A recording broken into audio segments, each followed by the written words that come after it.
Hi there, Siegfried Trent here once again with my video series, What Do I Think? And today's topic is, what do I think about materialism in the United States? And I'm going to kind of take off the US part because I think what I have to say is pretty universally true or interesting and is not specific to the US. This question comes from my friend Tracy. Thank you very much, Tracy, for your questions. She's had quite a few. If you would like to ask me a question or you have a topic you'd like me to discuss, go ahead and put it in the comment section below. I'd be happy to take a look at it. All right. So I have a lot of thoughts on this topic. I'm going to kind of divide and conquer, and we're going to talk about my own private life and what I think about materialism from a personal perspective. Then I'll talk a little bit about kind of from a public perspective, a social perspective. So let's start with my story. So about 5 years ago, I was living kind of a normal American life in a sense. I had a nice house that I owned. I had a job. I was making 6 figures, being a software engineer. And I found myself between jobs and really kind of disheartened by, I don't know, my life was a little bit boring at that point. I wanted some excitement. My wife kind of felt the same way. She'd always wanted to do a lot of traveling. We had talked in the past, and I said, look, you know, like it's very expensive to go traveling because we have a mortgage payment, and then you have to also pay for a hotel, and you got to pay for the airfare, and you're only going for a week or something. But if you really wanted to travel, you want to see the world, the way to do it is to live out on the road, and your expenses are wherever you happen to be. That's your only expense.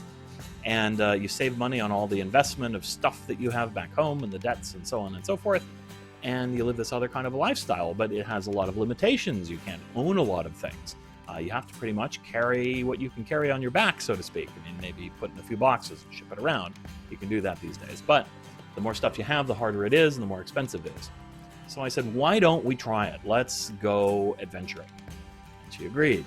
Crazy idea, I know, but that's what we did. So I sold my beautiful house. I sold everything I own, my game collections, my books, my Legos, my furniture, car, everything.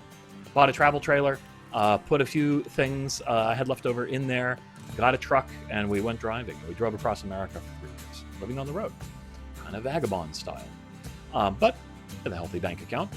There's another video about that. Then we decided to go to Japan, and so we came to Japan to live here for 2 years. Every step of the way, as we went along, we had less and less stuff. We found ourselves, you know, we don't really need this. Let's get rid of it. It's just a pain in the butt. And kind of each time you do that, you actually feel, I don't know, a little bit freer. And the money that it gives you, you can have good experiences. And so we really came to embrace this kind of a lifestyle, and I became something of an advocate for questioning materialism, not rejecting it, but questioning it in your own life, because for me, it turned out to be better not to have a lot of stuff, and I don't think I will ever go back to having a lot of stuff. Maybe more than I have now, maybe not, we will see. All right, so that's my story and kind of my perspective. Now, let's talk about whether it's good to have stuff or not. Now, I think in America and in the world in general, it's not just an American problem, people have probably too much stuff. I did an interesting article on my website. You can go find it there at siegfriedtrent.com about storage and the phenomena of private storage places in America. It used to be something that businesses would have. You know, you have a yearly event, you need props and things for that, you put it in storage. But now individual Americans, like I think almost the majority of Americans own a private storage locker or queue of some kind, and the square footage devoted to storing things has exponentially grown. It's a huge growth business. And what's in there? Personal belongings, furniture, old stuff, mementos, whatever it happens to be. These are things you can't even access. They're locked away in another part of town.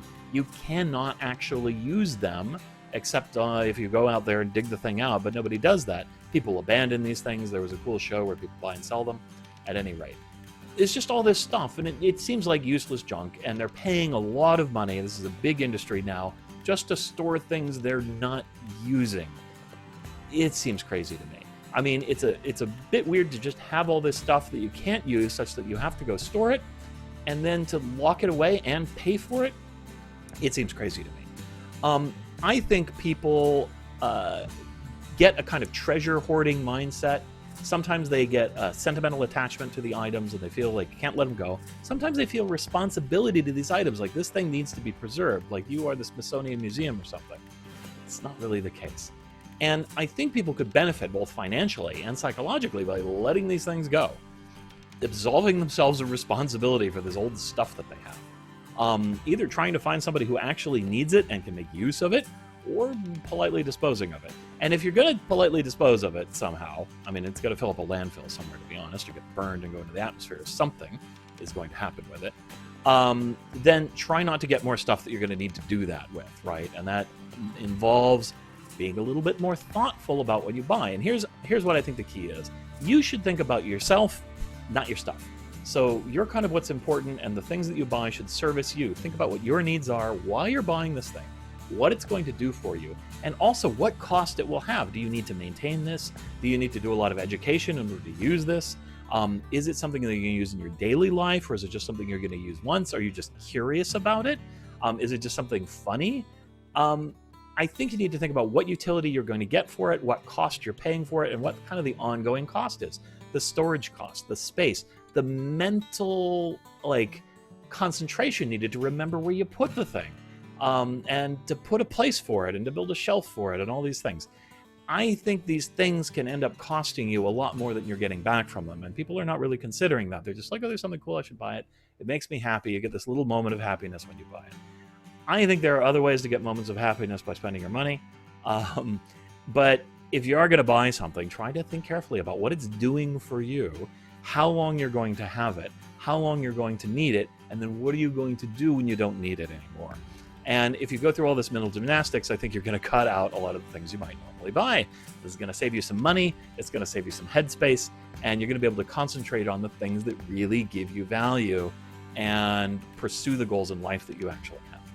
And so that's what I recommend from a personal standpoint. There's a lot of books on the subject to try and get around all the psychological hangups that we have, to where we collect and feel emotional attachment to things. I'm not going to cover all that today, but look into it. Try to free yourself of things you don't need. Now, that said, I think it is okay to have stuff. You have a beautiful collection of something and you love to collect them. That is your life's passion. That's okay. It's no problem. Just make sure there's a place for it in your life and don't get any more than you really need, right? And try not to collect 30, 40, 50 things. Just focus on the things that are most important to you. Make that the focus of your mission, and try not to get distracted with a lot of other stuff that's not really going to do it for you. Okay? All right. Let's talk a little bit about the public side of this while we still have some time left. So, first of all, one of the things that I noticed as I was traveling around, we had this attitude. I lived in a very small space in this little travel trailer. That's pretty big, but compared to an apartment or something, it's very small.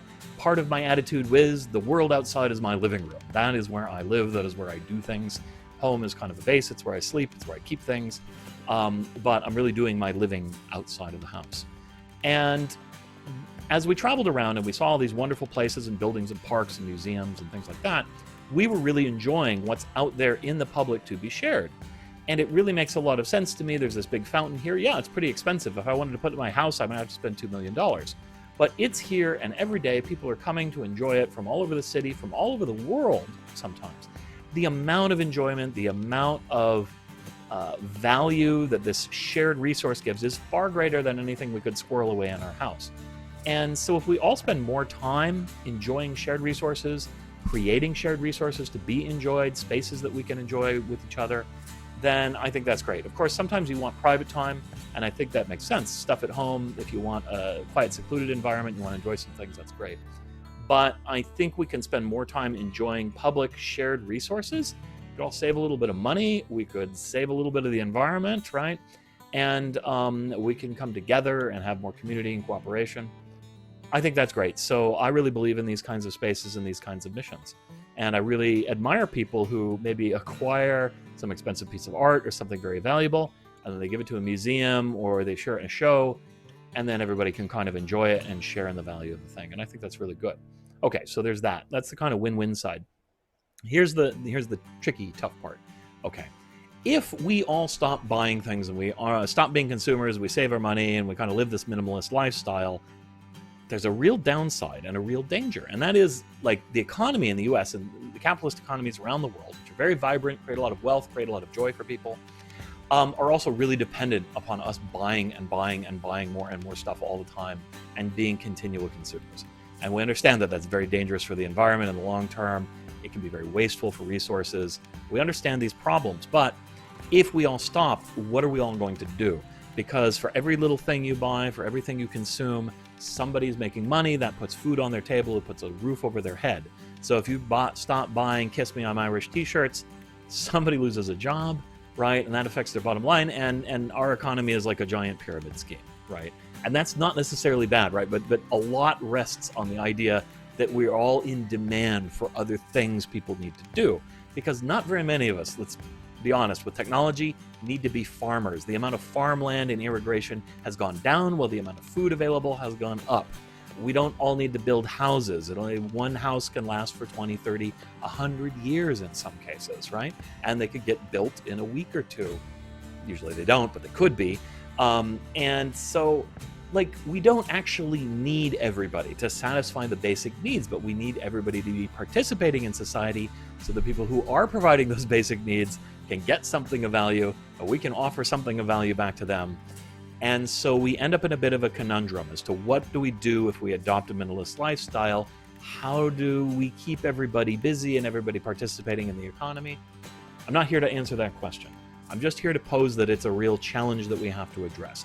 So if we really want to get serious about minimalism, if we do want to expunge all this unnecessary junk from our lives, and I think we should, we need to think very carefully about what we're going to do so that everybody is gainfully employed or has a purpose and can receive material benefits from people who are working very hard to make food and shelter and other things that we have to have.